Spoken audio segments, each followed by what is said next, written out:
بسم اللہ الرحمن الرحیم۔ السلام علیکم ورحمۃ اللہ وبرکاتہ۔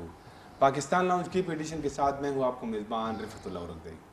ناظرین، گزشتہ روز کراچی میں چینی شہریوں پر ایک مبینہ خودکش حملہ ہوا، جس میں 3 چینی شہریوں سمیت 4 افراد ہلاک ہوئے۔ اس حملے کی ذمہ داری کالعدم بلوچ شدت پسند تنظیم بلوچ لبریشن آرمی کے مجید بریگیڈ نے قبول کی ہے، اور یہ بھی دعویٰ کیا جا رہا ہے کہ اس میں ایک خاتون حملاور کا استعمال ہوا ہے۔ ایک خاتون حملاور جو کہ جس کے بارے میں اب کہا جا رہا ہے کہ وہ ایم ایس سی تھی، ایم فل کی ڈگری بھی اس نے حاصل کی تھی۔ سوشل میڈیا پہ طرح طرح کی باتیں ہو رہی ہے۔ اس کے ساتھ ساتھ سرحد پار سے کالعدم تنظیم تحریک طالبان پاکستان کے حملوں میں بھی مسلسل تیزی آ رہی ہے۔ اب سوال یہ ہے کہ یہ حملے اچانک سے پھر سے کیوں بڑھ رہے ہیں؟ مطلب صرف ٹی ٹی پی کے حملے نہیں، بلکہ جو دیگر داعش کے حملے ہیں، بلوچ شدت پسند تنظیمیں ہیں، ان کے حملے ہیں، ان میں اس وقت کیوں اضافہ ہو رہا ہے؟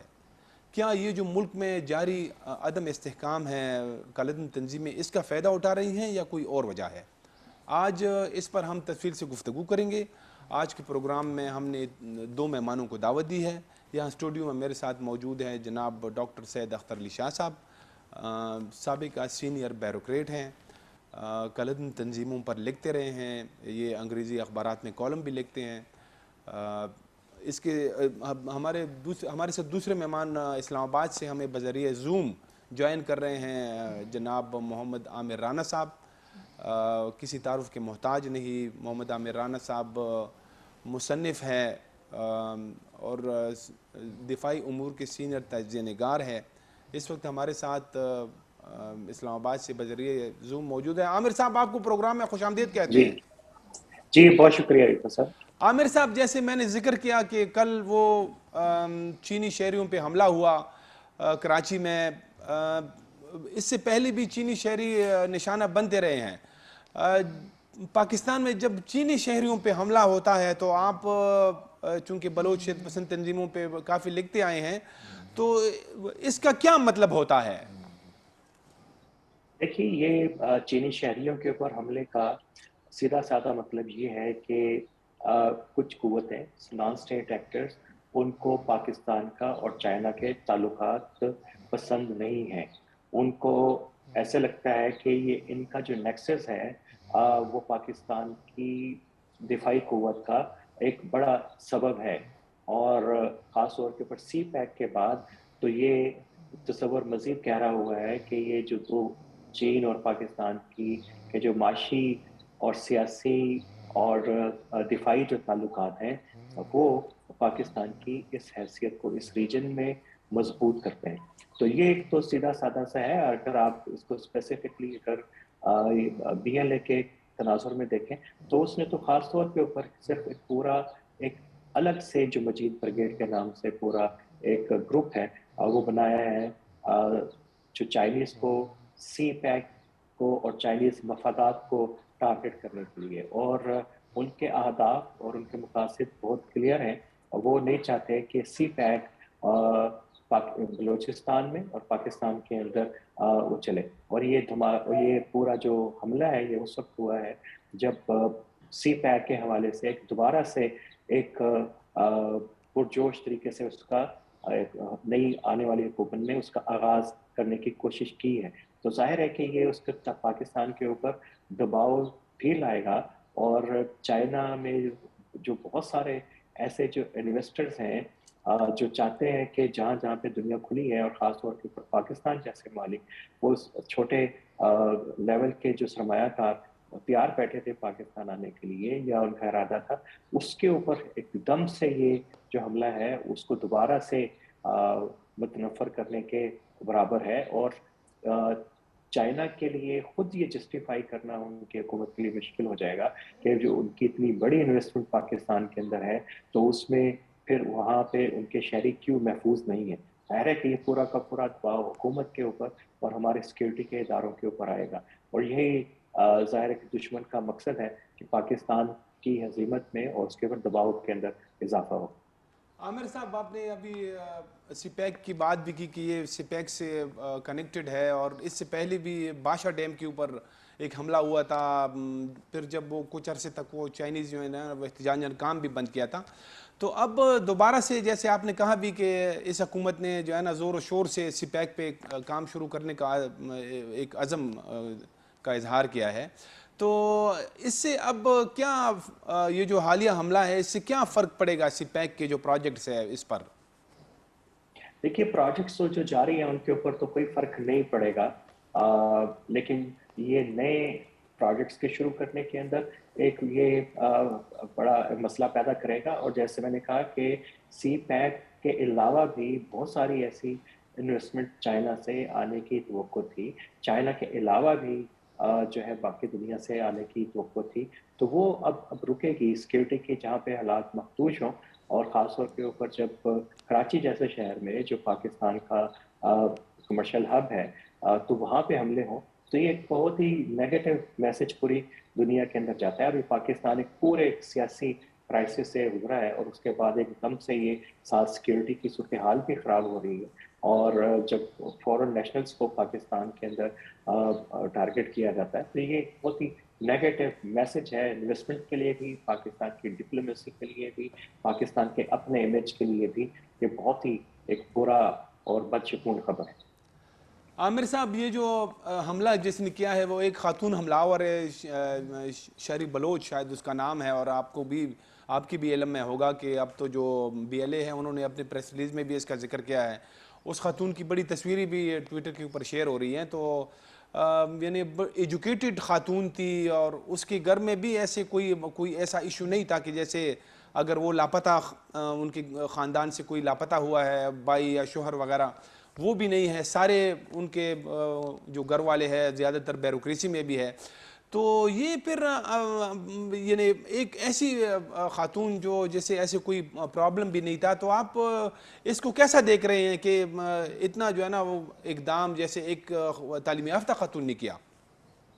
دیکھیے یہ ہمارے خطے میں بھی کوئی پہلی مرتبہ نہیں ہو رہا، پاکستان میں چند ایک مثالیں ہیں خواتین کے اس طرح کے دہشت گردی کے واقعات پہ آنے کے لیے، اور دنیا میں جہاں پہ بھی جو نیشنلزم کی ایتھنک جو موومنٹ چلتی ہیں اور جب وہ پرتشدد ہوتی ہیں تو ظاہر ہے کہ اس کی قیادت ہمیشہ پڑھے لکھے نوجوان طبقے کے ہاتھ میں ہوتی ہے، اور خواہ وہ اس میں ڈسکریمنیشن بھی کم ہوتی ہے۔ نیپال کے اندر ظاہر ہے کہ پوری جو ماؤس موومنٹ ہے اس میں تو کوئی کنسیپٹ ہی نہیں ہے جنڈر ڈسکریمنیشن کا، یہی حال جو ہے وہ تامل ٹائگرز کی موومنٹ کا تھا، یہی حال لیٹن امریکہ کے اندر ہے، اور اس میں جنڈر کے پرسپیکٹو میں چیزوں کو نہیں دیکھا جاتا، چونکہ بلوچ اور بی ایل اے خاص طور کے اوپر یہ ایک اپنے اس کے جو کریڈینشلز ہیں وہ ایک سیکولر تنظیم کے ہیں، تو ان کے ہاں بھی اس قسم کے کوئی زیادہ تصور نہیں ہے۔ دوسرا یہ کہ